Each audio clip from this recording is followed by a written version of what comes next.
êtes sur TV5 Monde, soyez les bienvenus dans ce nouveau numéro de Kiosque. Ravi de vous retrouver ici en plateau ou en podcast et sur les réseaux sociaux, bien sûr aussi sur Instagram, Facebook et Twitter avec le hashtag Kiosque. Voici tout de suite le sommaire. Le 75e anniversaire du débarquement leur a-t-il permis pour un jour de redevenir vraiment alliés? Commémoration lourde de sens alors que s'amoncellent les divisions.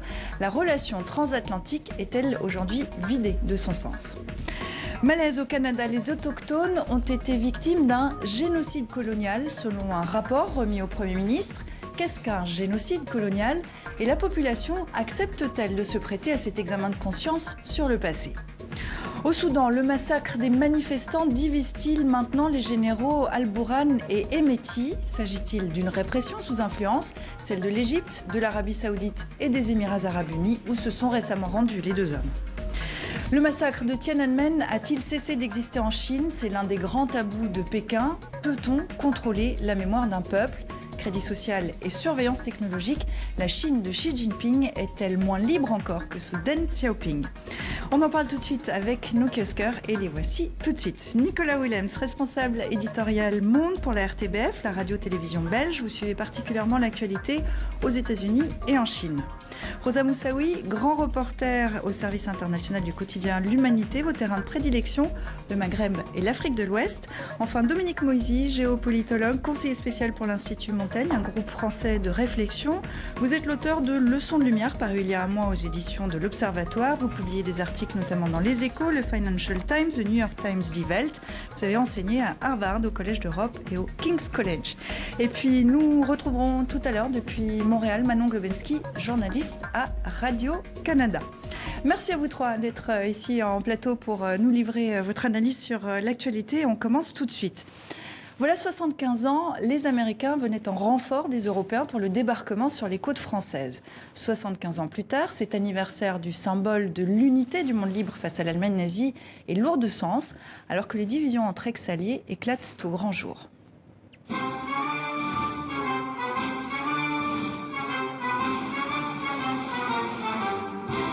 Nous savons ce que nous devons à l'Amérique. L'Amérique, cher président Trump, qui n'est jamais aussi grande que lorsqu'elle se bat pour la liberté des autres. L'Amérique, qui n'est jamais aussi grande que lorsqu'elle se montre fidèle aux valeurs universelles que défendaient ses pères fondateurs, lorsqu'il y a près de 2 siècles et demi, la France vint soutenir son indépendance. Notre si chère alliance a été forgée en pleine bataille. Elle a traversé les épreuves, survécu à la guerre. Elle a été renforcée par la bénédiction de la paix. Notre lien est indestructible.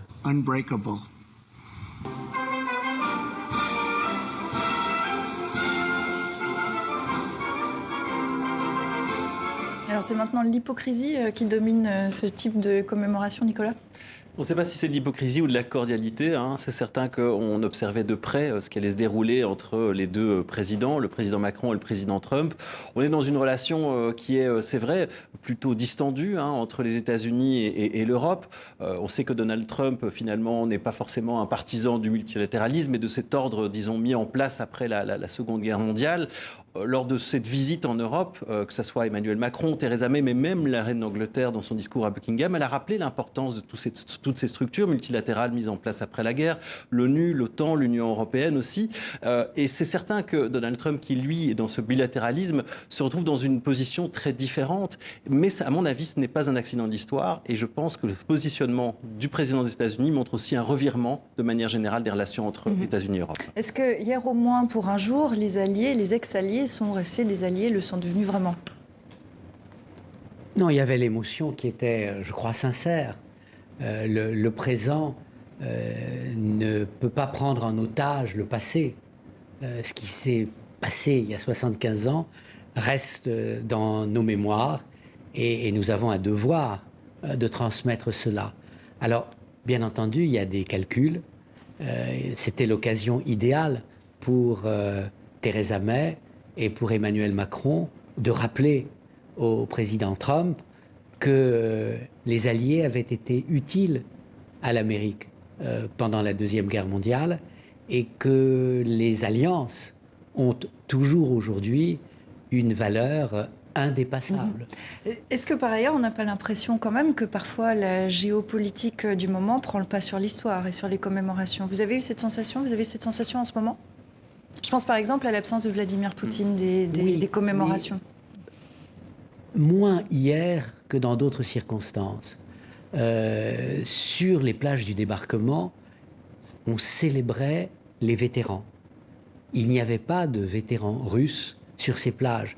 Ça ne veut pas dire du tout que l'on oublie, que l'on sous-estime le rôle considérable qui a été celui de l'URSS pendant la Deuxième Guerre mondiale. Il faut être à Moscou pour célébrer avec les Russes la grande victoire patriotique qui a été la leur. Vous êtes d'accord avec ça? Est-ce qu'il n'y a pas une erreur quand même? C'est pas une erreur de ne pas inviter Vladimir Poutine? C'est une erreur diplomatique et surtout ce sont les réponses embarrassées du côté des autorités françaises, notamment de l'Élysée, en justifiant que c'était une année en 9 et que c'est finalement les années en 4 où on invite la Russie. Et puis surtout, c'est ce qui se déroulait en même temps du côté russe où voilà, le président Poutine recevait Xi Jinping. Et on se rend compte aussi finalement que cet ordre mondial est en évolution. À partir du moment où les relations sont assez tendues entre Européens et Russes, les relations sont tendues entre États-Unis et Chine, on se rend compte voilà, qu'il y a cette fracture. D'où l'importance aussi d'un rapport fort entre l'Union européenne et les États-Unis. Donc on se rend compte voilà, qu'on est vraiment dans un repositionnement géopolitique assez important.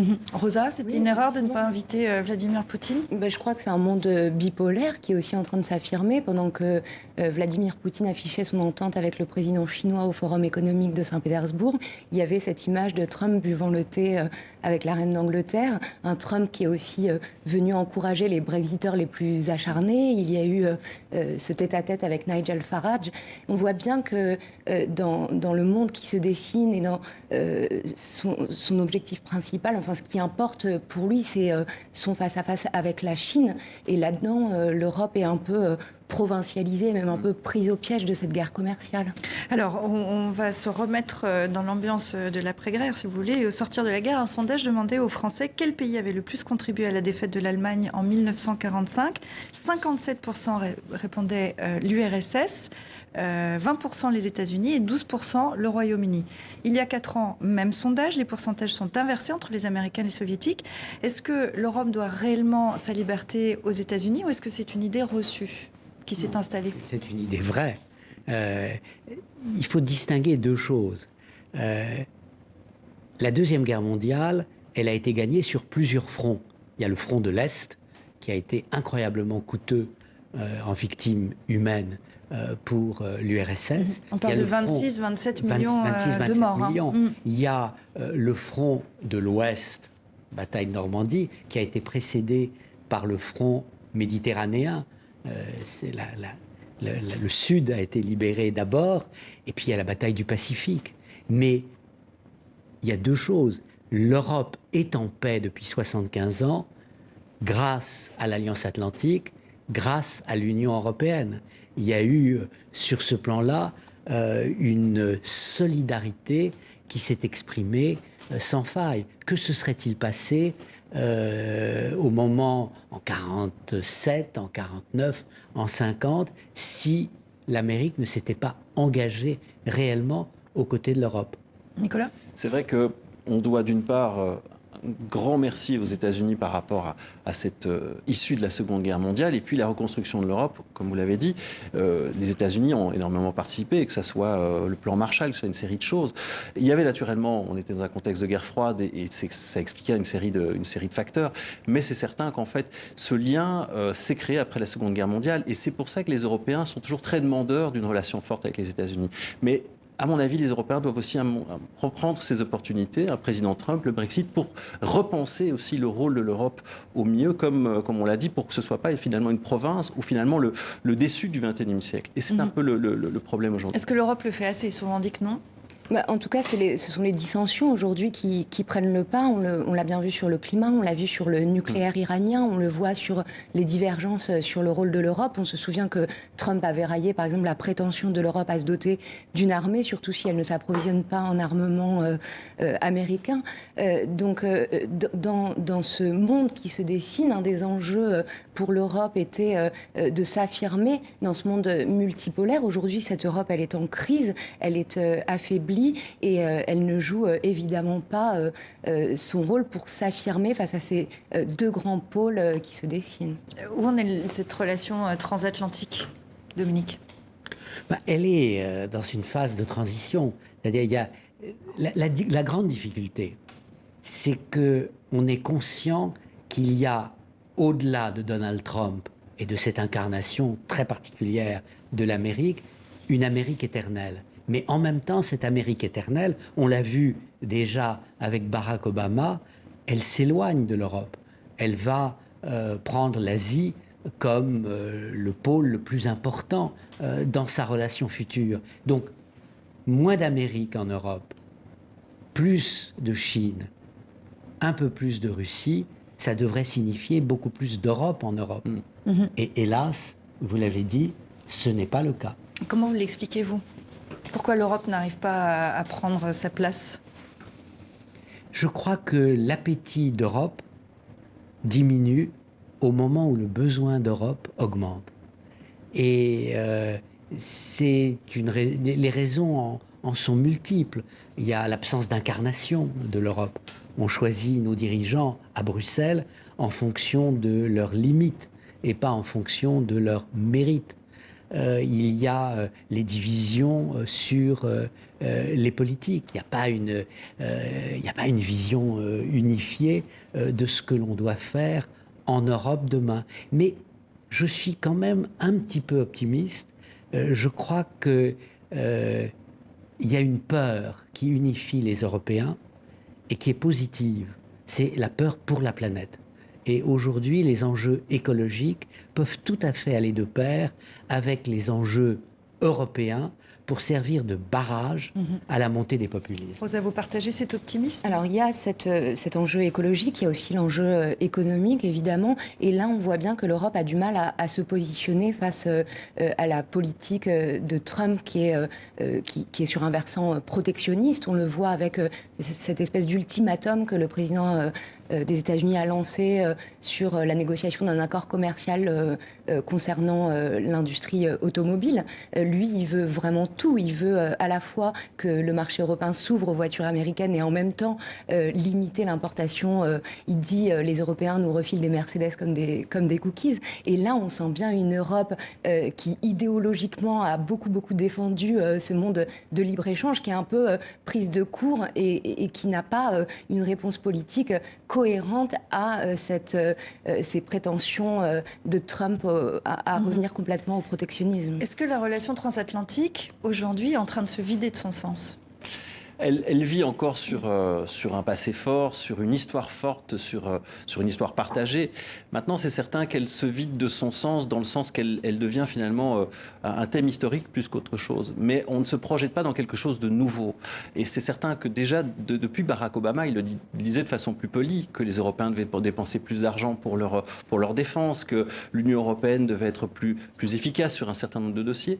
Trump le dit de façon plus brusque, mais c'est certain que ces signaux sont déjà présents depuis très longtemps de la part des responsables américains. Je vous laisserai conclure, Dominique. Je ne crois pas que cette alliance transatlantique soit dépassée, obsolète. Je dirais qu'au niveau des valeurs, elle est plus importante que jamais. Aujourd'hui, il y a un défi chinois qui est infiniment plus important que ne pouvait l'être hier le défi de l'URSS.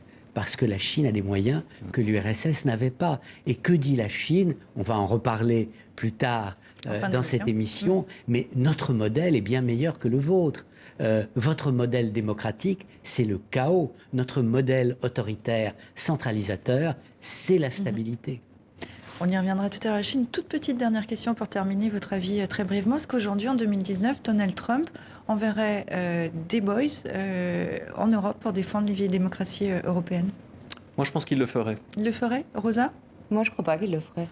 Dominique? Je ne crois pas qu'il le ferait. Très bien. Mais c'est le président qui dirait non. Est-ce que l'Amérique suivrait son président? Bon, pour être complet sur l'histoire qu'on connaît tous, mais c'est toujours bien de le rappeler, ce débarquement du 6 juin 1944 mènera les Alliés à une victoire décisive contre l'Allemagne nazie. On avance et on retrouve maintenant Manon Globensky au Québec. Vous êtes journaliste à Radio-Canada. Merci d'être avec nous depuis Montréal. Soyez la bienvenue dans Kiosque. Avec vous, on va se poser cette question. Y a-t-il eu génocide envers les peuples autochtones du Canada ? Le rapport de l'enquête nationale sur les femmes et les filles disparues et assassinées publié lundi a suscité un malaise au sein de la classe politique canadienne. Un mot utilisé à une centaine de reprises retient l'attention, génocide. Il aura fallu plusieurs heures au Premier ministre Justin Trudeau pour le prononcer. Nous allons examiner le rapport en profondeur et nous allons développer et mettre en œuvre un plan d'action national pour mettre fin à la violence faite aux femmes et aux filles autochtones, ainsi qu'aux personnes LGBTQ et bispirituelles. Les commissaires ont conclu que c'était un génocide et nous acceptons ce qu'ils ont trouvé. Mais notre emphase, évidemment, doit être pas sur un débat sur les mots, mais sur les actions concrètes que nous allons prendre en tant que pays pour mettre fin à cette situation. Alors, ce terme de génocide a créé un malaise dans la classe politique canadienne. Dans le rapport complémentaire, la Commission parle plus précisément d'un génocide colonial. Maintenant, vous êtes à Montréal. Qu'est-ce que c'est un génocide colonial ? Alors, c'est une action qui n'est pas nécessairement concertée sur une courte période de temps, mais plutôt un ensemble de gestes qui ont pour but de réduire la qualité de vie, d'en arriver à l'élimination d'un peuple, mais sur une longue durée, simplement par la déconsidération d'une certaine façon. Et c'est certainement le cas dans le cas des Autochtones. Déjà, une première commission au Canada, il y a quelques années, la commission Vérité et Réconciliation, avait conclu à un génocide culturel des Autochtones. D'une certaine façon, cette commission sur les femmes et les filles disparues, assassinées, va un peu plus loin avec cette notion de génocide colonial, mais la disparition ou le meurtre des femmes dans son ensemble n'est pas un génocide. Ce que la Commission explique, c'est qu'elle est, d'une certaine façon, une résultante de ce génocide colonial. En fait, en filigrane, ce que dit le rapport, c'est que les réflexes coloniaux, la mentalité, on la vit dure. Est-ce que c'est ça qu'il faut comprendre aussi à travers ce rapport ?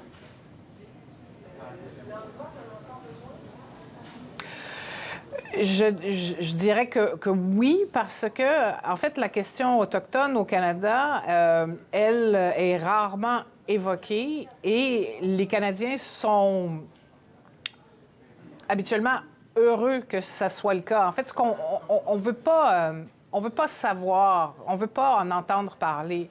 Parce qu'à chaque fois que c'est amené sur le terrain, c'est pour dénoncer les conditions de vie, c'est pour dénoncer, par exemple, la toxicomanie qui est prévalente au sein des Premières Nations. Et donc, il y a encore ce réflexe de moins on en entend parler, mieux on se porte. Maintenant, évidemment, vous restez avec nous. Ce réflexe de moins on en entend parler, mieux on se porte, vous le comprenez, les uns et les autres, ici en plateau ? Je pense que chaque pays a un devoir de mémoire par rapport à un moment douloureux de son histoire et c'est intéressant qu'au Canada, c'est en train de se faire. Les États-Unis pourraient faire ce même type de travail de mémoire sur les Premières Nations. Également, c'est le cas de l'Australie. La Nouvelle-Zélande est un exemple intéressant par rapport à la revalorisation de la culture maori qui est maintenant intégrée dans la manière dont le pays est gouverné. Et même nous, en tant que Belges, nous, en tant qu'Européens, on a aussi tout un devoir de mémoire sur la période coloniale. Est-ce que la Belgique le fait ? La Belgique le fait. Alors, c'est exactement comme dit Manon. C'est-à-dire qu'on se pose des questions, mais c'est toujours une période douloureuse parce que c'est se replonger dans des moments très sombres, mais ça se fait. Est-ce que la France le fait ? Elle tente de le faire, en tout cas, quand Emmanuel Macron a qualifié, par exemple, la colonisation de crime contre l'humanité, il était dans cette démarche et en même temps, ces déclarations-là, elles ont suscité des réactions assez violentes à droite, à l'extrême droite. Il y a aussi toute l'instrumentalisation politique dont ce travail de mémoire peut faire l'objet, qui pose toujours problème, en particulier en France. Dominique ? Deux choses. La première, un peuple qui se pense de manière critique, qui se penche de manière critique sur son passé, va dans la bonne direction. tout ce qui va dans le sens de la repentance me paraît essentiel. On ne peut pas aborder l'avenir si on met sous le tapis des éléments importants de son passé. À l'inverse, c'est ce mot de génocide colonial qui peut être troublant. Au fond, dans l'histoire du XXe siècle, on a reconnu jusqu'à présent 3 génocides. Le génocide arménien, à l'exception des Turcs qui ne reconnaissent pas l'utilisation de ce mot, la Deuxième Guerre mondiale et le sort réservé aux Juifs, la Shoah, et le génocide cambodgien. Est-ce que ce mot ne crée pas plus de problèmes qu'il apporte de solutions? Est-ce qu'on aurait pu aborder la question avec autant de courage, de manière aussi judicieuse, en étant plus modeste dans le choix des termes? Manon, je vous redonne la parole, votre réaction à ce que vient de dire Dominique Moïsi. C'est extrêmement intéressant parce que je pense que c'est vraiment ça le cœur du problème. Et on entendait Justin Trudeau le dire d'une certaine façon. Pourquoi rester concentré sur ce mot? Il ne faut pas occulter les recommandations de la Commission, les constats de la Commission. Ils sont importants. C'est une prise de conscience importante de dire que, par exemple, au sein des corps policiers, il y a peut-être du racisme systémique qui fait que, bon, je veux dire, quand ce sont des cas de femmes disparues ou assassinées, on s'en préoccupe moins, les enquêtes sont moins rigoureuses, les idées préconçues prévalent. Donc, c'est important, cette prise de conscience, et c'est pour ça, j'ai l'impression que M. Trudeau ne voulait pas s'arrêter au mot génocide. D'autre part, sur la scène internationale, ça ne l'avantage pas du tout s'il doit traîner ce boulet, ce mot génocide vis-à-vis d'autres pays, comme la Chine, par exemple. Alors, les associations évoquent plus de 4000 victimes depuis les années 60, meurtres non élucidés, disparitions. Écoutez le témoignage de ces 2 femmes qui ont perdu la trace de leur petite sœur alors âgée de quelques mois. Mes parents n'ont jamais revu. Ils ont juste reçu un coup de téléphone pour dire que leur enfant était mort. Mais il n'y a jamais eu de papier qui va prouver qu'elle est vraiment décédée, ni de corps. Leur dit toujours, est-ce qu'on meurt d'un eczéma? C'est une infection eczéma, alors que dans le dossier, c'était marqué guéri. Où est-elle? Alors, est-ce qu'il peut y avoir, Manon, on vous retrouve à Montréal, est-ce qu'il peut y avoir des poursuites, en fait, et contre qui?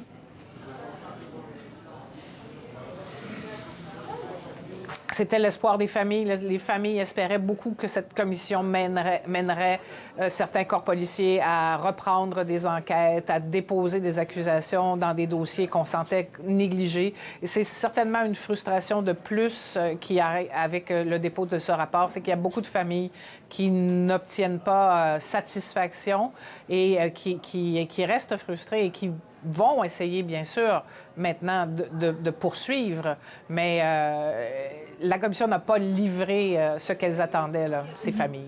Ce rapport fait près de 1200 pages, 231 recommandations. Il propose notamment au gouvernement la création d'un poste de défenseur national des droits des autochtones, d'un tribunal spécialisé et d'un organisme de surveillance de la police. À 5 mois des élections, que va pouvoir faire Justin Trudeau, le Premier ministre, avec ce rapport, et que va-t-il pouvoir mettre en œuvre? C'est intéressant, M. Trudeau. Qu'en Vérité et Réconciliation, le rapport a été déposé, il était dans l'opposition et il avait accepté et promis d'appliquer les 94 recommandations. Dans le cas des femmes et filles assassinées et disparues, il ne prend pas cet engagement. Il promet un plan d'action, mais vous le dites, il reste peu de temps avant les élections. La seule chose, c'est que ce gouvernement peut au moins faire valoir qu'il en a fait plus que n'importe quel autre gouvernement sur la route de la réconciliation et de l'amélioration du sort des Premières Nations. Et ça pose, Nicolas, la question du bilan de Justin Trudeau, qui, bon voilà, les élections arrivent, il y a des critiques par rapport à son bilan.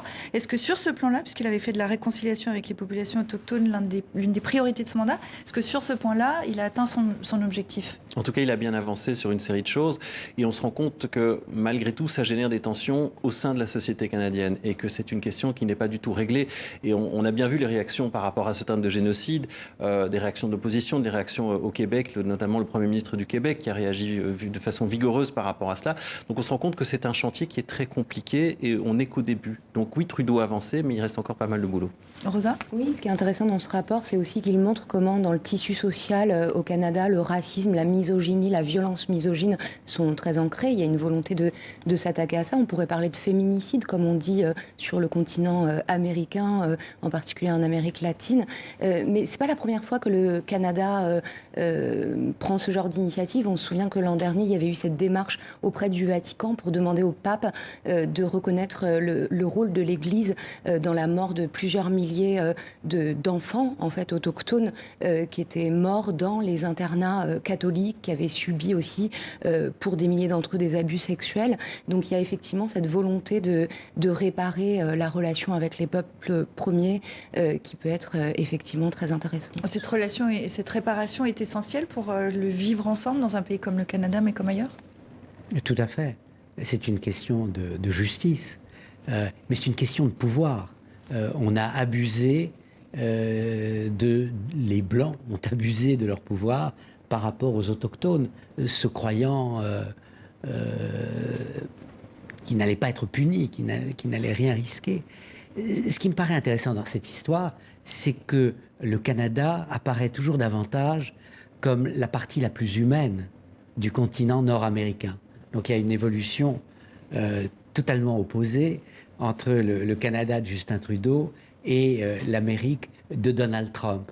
Et pourquoi, dans ce contexte, utiliser des mots qui, en fait, affaiblissent la cause qu'ils servent ? C'est le seul problème, me semble-t-il, qui se pose. 4000 disparus, est-ce qu'on peut utiliser le mot de génocide dans un tel cas? Maintenant, je vous voyais, pendant que Dominique Moïse parlait, je vous voyais sourire à la comparaison avec, entre les États-Unis et le Canada. Pour conclure avec vous, quel est l'enjeu et l'objectif de cet exercice de mémoire pour le Canada ?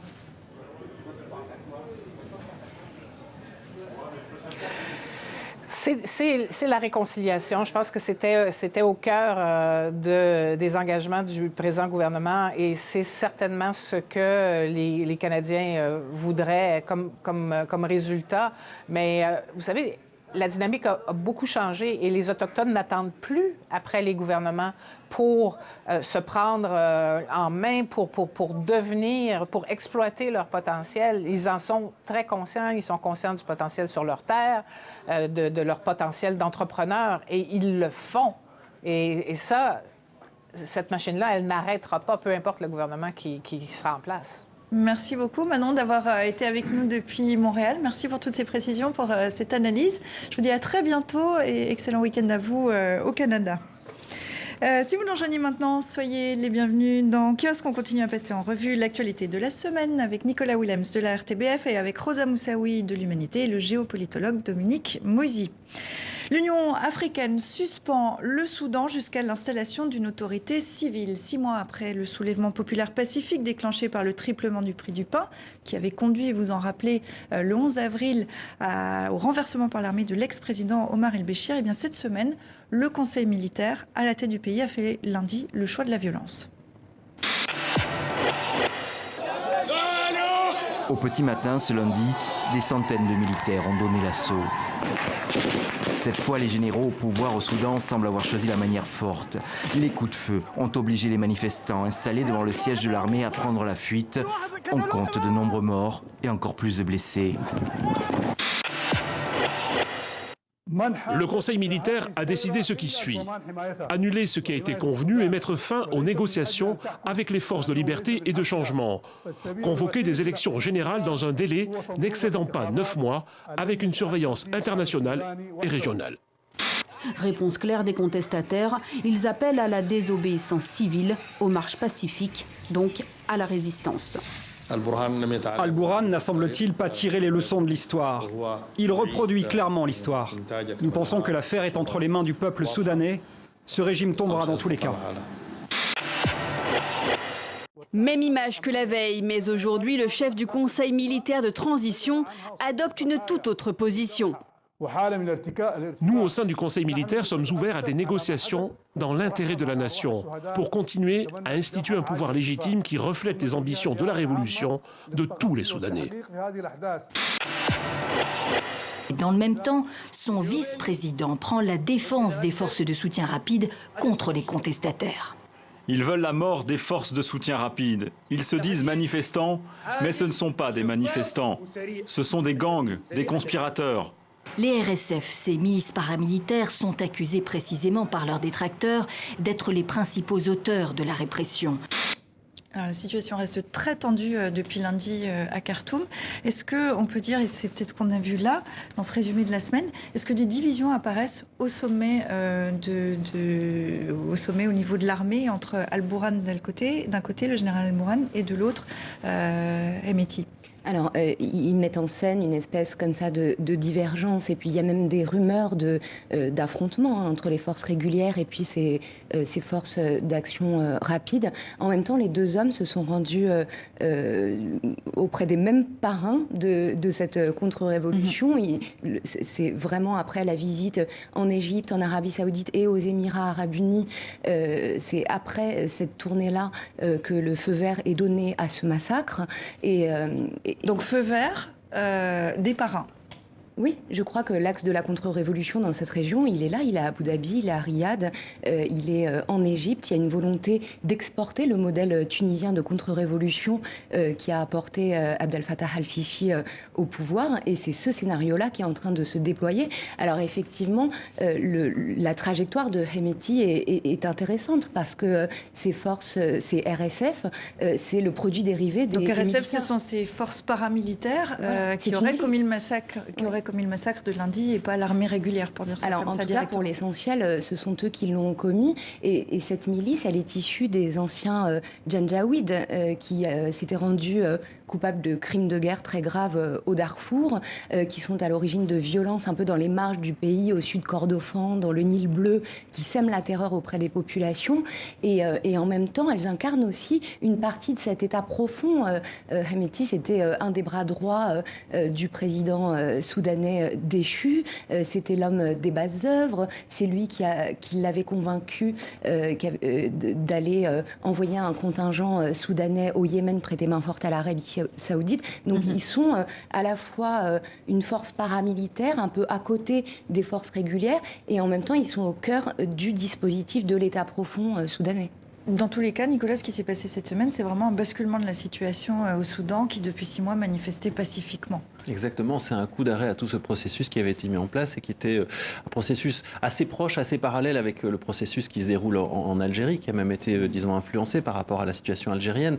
Et là, on est vraiment en train de basculer dans, finalement, ce que les dirigeants soudanais ont toujours montré, c'est-à-dire un véritable rapport de force avec, en effet, ces parrains qui sont ces pays du Golfe. Il faut aussi dire que un certain nombre de militaires soudanais sont présents au Yémen, qu'il y a une aide financière très importante des pays du Golfe pour une économie qui est vraiment, disons, déglinguée. 3 milliards annoncés le mois dernier. Exactement. Et aussi à souligner ce rapport de parrain qui est assez fort, parce que finalement, le processus est en train de se poursuivre. Ce qui se passait à l'époque d'El-Béchir se poursuit encore aujourd'hui avec ces militaires de transition. Rosa et ensuite Dominique. Alors, on évoquait l'axe Riyad-Abu Dhabi-Le Caire. Il y a aussi la responsabilité de l'Union européenne et des États-Unis, de l'Union européenne en particulier, puisque Hemeti avait eu pour mission confiée par le président soudanais déchu de mettre en œuvre un peu les dispositions décidées dans le processus de Khartoum pour contrôler les flux migratoires en provenance de l'Afrique de l'Est. L'Union européenne a contribué à former ces gardes-frontières qu'il dirigeait. On l'a vu s'afficher récemment avec le représentant de l'Union européenne, avec des ambassadeurs et des diplomates français et américains. Donc là, il y a quand même une responsabilité très importante de l'Union européenne d'avoir donné une légitimité à un homme qui est connu comme étant à la fois un brigand, un criminel de guerre. Donc il y a aussi cette légitimité internationale qu'il a pu acquérir de ce côté-là. Je voulais réagir tout à l'heure sur la comparaison entre ce qui se passe au Soudan et ce qui se passe en Algérie. Oui, je crois que c'est très important. La question qu'on peut se poser, si on n'est pas un spécialiste de l'Afrique, si on regarde ça d'un peu loin et d'un peu haut, c'est est-ce que ce qui vient de se passer au Soudan cette semaine, ce n'est pas ce qui va se passer demain ou après-demain en Algérie? Est-ce qu'on ne va pas dans cette direction? C'est-à-dire une armée qui, au départ, dit « je suis du côté du peuple, je comprends le peuple », qui renvoie Bouteflika en Algérie, El-Bachir au Soudan, mais qui, en réalité, veut garder le pouvoir, parce qu'avec le pouvoir, il y a l'argent, et qui cherche pas seulement une légitimité internationale, mais une légitimité démocratique. Donc on avance le processus des élections en sachant bien que les partis d'opposition n'auront pas le temps, dans le délai imparti, de mener une campagne digne de ce nom. Donc en fait, il y a ce qui me paraît... Alors, le dernier point, mais je suis beaucoup moins spécialiste que vous dans ce domaine, vous parlez de l'Union européenne. Il me semble que les pays européens n'ont pas parlé d'une même voix. Vous avez au départ, lors des premières manifestations, les dénonciations très claires de la Grande-Bretagne, de l'Allemagne et l'abstention de la France. Parce que la France voit bien, dans son rapport privilégié avec l'Arabie Saoudite, que si elle dénonce ce qui se passe au Soudan, on ne va pas être très content à Riyad. Donc il n'y a pas vraiment une Union européenne. Alors Rosa, d'abord sur cette question sur l'Union européenne qui a des positions différentes, et puis ensuite, évidemment, cette comparaison entre le Soudan et l'Algérie. Est-ce que ce qui se passe au Soudan va se passer en Algérie? Mais sur l'Europe d'abord. Alors d'abord, c'est bien l'Union européenne, c'est bien Bruxelles qui a négocié ce processus de Khartoum avec le régime d'Omar el-Béchir. C'était en 2016, à l'époque de cette crise de l'accueil des réfugiés, et où l'Union européenne cherchait à stopper les flux migratoires en provenance de l'Afrique de l'Est, c'est-à-dire en provenance à la fois du Soudan, mais aussi de l'Éthiopie, de l'Érythrée. Et elle a, comme elle a fait pour d'autres régimes autoritaires, sous-traité en fait la fermeture de ses frontières. Elle exporte ses frontières et puis elle ferme comme ça les flux migratoires en passant des accords. Ça a été fait avec les Turcs, par exemple, avec Erdogan. Il y a eu un accord à 6 milliards d'euros pour stopper les flux. Donc il y a bien une responsabilité en tant que telle de l'Union européenne. Et je ne peux qu'être d'accord avec vous sur ce que vous dites. On n'intervient pas, on ne peut pas condamner fermement à Paris cette répression-là pour ne pas fâcher Riyad, parce que ce sont des partenaires centraux auprès desquels on s'approvisionne en énergie, à qui surtout on vend des armes pour la guerre du Yémen. Donc effectivement, ça paralyse complètement la diplomatie française. Sur cette comparaison Algérie-Soudan, parce que ça fait pendant tout le printemps, on a parlé de ce qui se passait en Algérie, au Soudan en parallèle ou dans les mêmes émissions. Est-ce que ce qui s'est passé cette semaine au Soudan doit inquiéter les Algériens, ou est-ce que quand même il s'agit de deux cas différents? Et en filigrane, est-ce que les parrains sont les mêmes? Je ne crois pas qu'on puisse comparer. D'abord, l'armée soudanaise, elle n'est pas la même que l'armée algérienne. La nature du régime n'était pas tout à fait la même non plus. Le régime d'Omar el-Béchir et puis de Tourabi au début, qui a été ensuite évincé, c'est une sorte d'alliance entre des militaires et des mouvements fondamentalistes assez durs, qui continuent à être très profondément enracinés dans la structure de l'État soudanais. Il y a cette dimension aussi de milice des RSF. Il y a le fait que les ingérences étrangères sont beaucoup plus sensibles, même si elles existent aussi en Algérie. L'Algérie a des parrains aussi, lesquels? Les Émirats arabes unis offrent un appui aujourd'hui au général Ahmed Gaïd Salah, qui se pose comme homme fort du régime. En même temps, l'armée algérienne, elle est aussi traumatisée par le sale rôle qu'on lui a fait jouer en 1988. On a fait tirer sur la foule par des soldats, plus de 800 morts. Ça reste un traumatisme extrêmement profond qui reste dans la mémoire de l'appareil militaire. Pourquoi le Soudan intéresse ces pays-là du Golfe? Mais c'est toutes les ressources que peuvent proposer un pays, que ce soit des ressources agricoles. Bon, il y a du pétrole, il y a des ressources aussi, des minerais, c'est très important. Et puis c'est aussi, de façon géostratégique, c'était le plus grand pays d'Afrique, c'est encore l'un des plus grands pays d'Afrique au moment de la division. Et donc ça reste vraiment un pôle extrêmement important sur le plan stratégique et par rapport aux débouchés maritimes. Dominique, et je vous laisserai conclure, Rosa. C'est le risque de contagion démocratique, et réellement démocratique. Que se passerait-il? Ce qui fait peur dans le Golfe? Ça fait très peur à l'Égypte, et à l'Égypte du maréchal Sissi. Si chez les pharaons, les descendants des pharaons noirs, on a une vraie démocratie, alors que chez les descendants des pharaons, Toutankhamon et autres, on reste au régime du maréchal Sissi, c'est presque humiliant pour l'Égypte. Donc je crois qu'il y a ce danger qui est perçu par Sissi et par ses soutiens. Je vous laisserai conclure là-dessus. Les pétromonarchies du Golfe ne veulent pas effectivement de démocratie. Elles ne veulent pas aussi d'un système qui permettrait un partage des ressources. On se souvient qu'en 2011, le Conseil de coopération du Golfe avait fait écraser dans le sang la révolte à Bahreïn avec des chars, jusqu'à raser la place de la Perle qui était devenue le symbole des contestataires. Là, il y a la volonté aussi de faire une espèce de modèle, de semer la terreur pour essayer de désamorcer cet élan à la fois démocratique, mais qui est aussi un élan d'aspiration à la justice sociale. Et cette sanglante répression de lundi, rappelons le bilan quand même, qui risque encore d'évoluer, fait plus de 100 morts et des centaines de blessés. On parlait tout à l'heure de l'importance de la mémoire collective quand on parlait du Canada. Je vous propose maintenant, en quelque sorte, le contre-exemple. Le massacre de Tiananmen a-t-il cessé d'exister en Chine? Parler de ce qui s'est passé le 4 juin 1989 est interdit, réprimé et peut conduire à la prison. 30 ans après, Pékin persiste et signe. Un ministre a réaffirmé que la répression était justifiée. Une sortie rare sur l'un des grands tabous de l'histoire contemporaine chinoise. Tout le monde est préoccupé par Tiananmen 30 ans après. Depuis 30 ans, la Chine, sous le régime du Parti communiste, a opéré de nombreux changements. Vous pensez que le gouvernement a eu tort dans la gestion du 4 juin ? C'était une conclusion à un incident. C'était une agitation politique que le gouvernement central devait étouffer.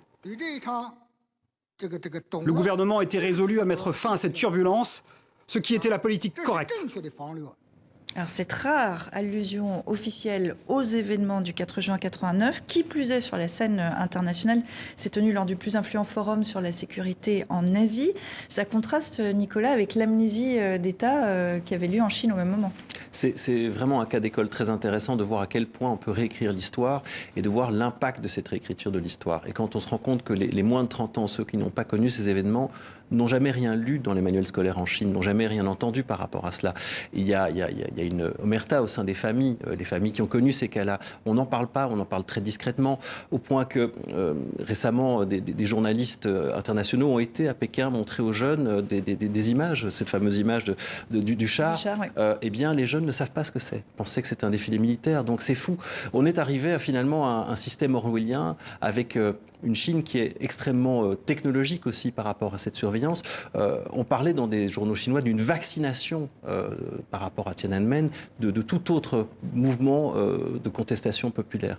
Il y a des manifestations en Chine, mais qui sont très très minoritaires. Mais quand on voit à quel point le régime a évolué, et c'est toute la bascule depuis Tiananmen où la Chine a joué sur deux piliers. D'une part, l'économie de marché, relancer l'enrichissement d'une partie de la population, mais en jouant aussi sur cette carte autoritaire et en jouant sur la carte nationaliste. Et c'est un système qui est redoutable et qui fonctionne. On va revenir un peu plus en détail, mais avant d'avancer là-dessus, comment est-ce possible de mettre sous cloche la mémoire de plus d'1 milliard de personnes, Dominique? Mais je ne suis pas sûr qu'on mette sous cloche à ce point.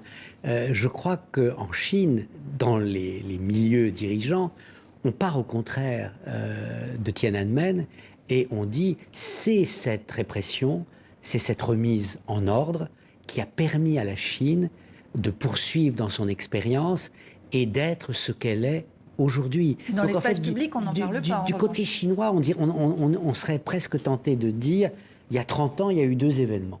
Il y a l'événement dont on parle à l'ouest, la chute du mur de Berlin.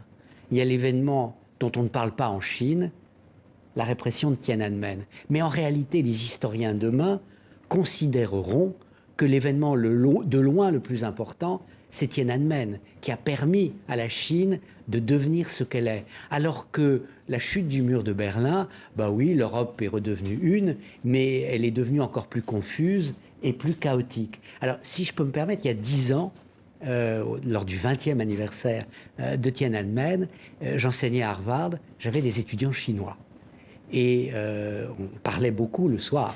Qu'est-ce que c'était Tiananmen pour vous ? Et ce qui m'est resté, c'est qu'il condamnait totalement la révolution culturelle Mao. Il disait ça, c'était mal. Alors que Tiananmen, il disait c'était nécessaire. Peut-être que techniquement, ça a été mal fait, la répression a été trop violente, mais déjà il y a 10 ans, à Harvard, mes étudiants chinois me disaient c'était nécessaire, Alors, même si ça s'est mal passé. Entre le 20e anniversaire de Tiananmen et le 30e, la différence, c'est que la Chine a changé de dirigeant. Xi Jinping est au pouvoir depuis 2012. Et on dit de lui que la répression est encore plus forte. Est-ce qu'elle est plus forte aujourd'hui que même sous le vieux Deng Xiaoping de l'époque de Tiananmen? Infiniment plus forte. Il n'y a pas de comparaison. Deng Xiaoping était un libéral par rapport... Et puis c'est un pouvoir collectif. Là, on est revenu à un pouvoir impérial qui combine le communisme et Confucius, mais de la manière la plus autoritaire qui soit. Avant de revenir à l'époque contemporaine, c'est juste on se replonge encore un peu dans les années 80. Vous vous rappelez que ça a été une période de liberté en Chine. Avant le massacre, il y a eu plusieurs semaines de manifestations qui, elles, n'ont pas été réprimées. La Chine avait à ce moment-là le choix entre s'ouvrir ou rester sur sa doxa. Pourquoi c'est le second choix qui a été fait? En fait, je pense qu'il faut revenir aussi au contexte économique, social dans lequel ce mouvement éclot.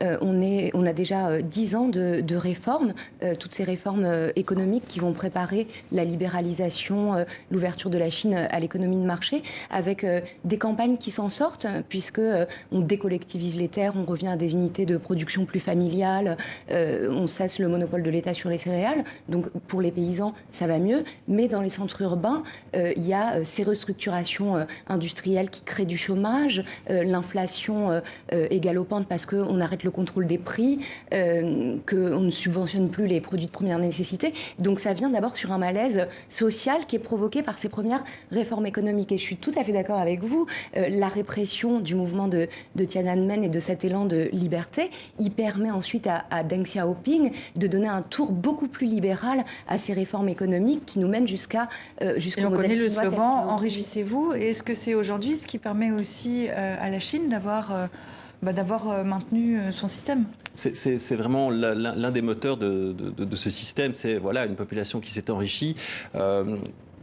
Au détriment finalement de certaines libertés et en jouant alors du coup aussi sur une carte nationaliste, sur une carte autoritaire. Donc on a vraiment joué sur ces deux moteurs et c'est certain qu'une population qui s'enrichit et qui vit mieux a peut-être moins d'aspiration à partir pour des manifestations.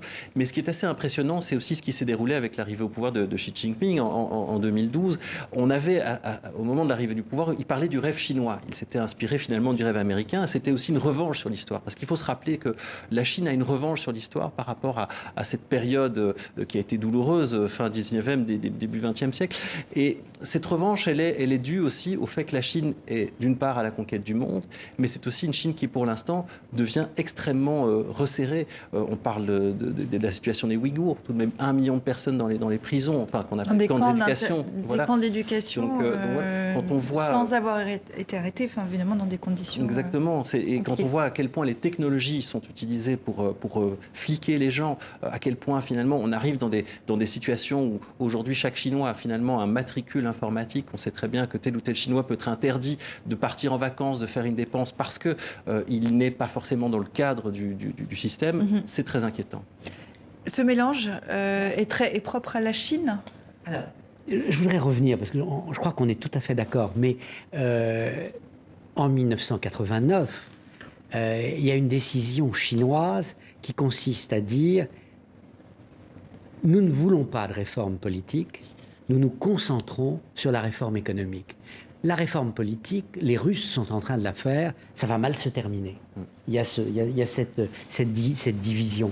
Et Gorbatchev est l'anti-exemple voilà, à suivre. C'est le contre-exemple. C'est le contre-exemple. Et puis, aujourd'hui, il y a une forme de mensonge d'État qui consiste à dire c'est la répression qui a permis l'ouverture économique. Or, l'ouverture économique, elle précède de beaucoup la répression. Et la montée en puissance de l'économie chinoise, elle ne date pas de Tiananmen, elle démarre bien avant Tiananmen. Et le problème pour demain est de savoir si la créativité de l'économie chinoise est compatible avec la centralisation toujours plus grande du pouvoir. S'ils ont fait des progrès en matière d'intelligence artificielle, de 5G, etc., c'est précisément parce qu'ils n'étaient pas dans un pouvoir à ce point clos comme c'est le cas aujourd'hui. Donc, à long terme, on peut s'inquiéter de cette centralisation autoritaire. Jusqu'à il y a peu, on disait que le capitalisme allait amener la Chine vers la démocratie. Non seulement ce n'est pas le cas, mais aujourd'hui, elle propose son modèle au monde. Et c'est ce que vous dites, vous, dans votre livre. Il y a une histoire, très, très typique des Chinois. Ils disent, en 1949, le communisme a sauvé la Chine. En 1979, le capitalisme a sauvé la Chine. En 2009, la Chine a sauvé le capitalisme. Rosa, formule intéressante, mais je crois que ce qui est intéressant, c'est de voir qu'il y a quand même ce consensus autour de la réussite économique, mais du maintien d'un certain autoritarisme sur le plan politique. Il trouve des échos dans la population chinoise. Il y a cette idée que Trump est dans une posture très agressive. Il y a cette guerre commerciale avec les États-Unis qui attise le sentiment nationaliste et qui renforce ce statu quo-là, réussite économique et autoritarisme politique. Ce qui est aussi assez impressionnant, c'est en effet, comme on l'a souligné, ce modèle qui s'exporte, qui inspire des pays africains, qui inspire le Vietnam, par exemple, qui pourrait être, pourquoi pas, une voie à suivre pour Cuba. Et nos vieilles démocraties occidentales, où on a toujours cru que finalement, disons, un régime libéral, un régime ouvert, allait amener du développement économique et était un modèle qu'on pouvait exporter à travers le monde. Eh bien, on se rend compte que non, finalement, c'est un modèle qui est difficile à exporter. Et donc, c'est aussi très dur d'être en concurrence face à un modèle qui est redoutable et qui inspire de nombreux dirigeants à travers le monde.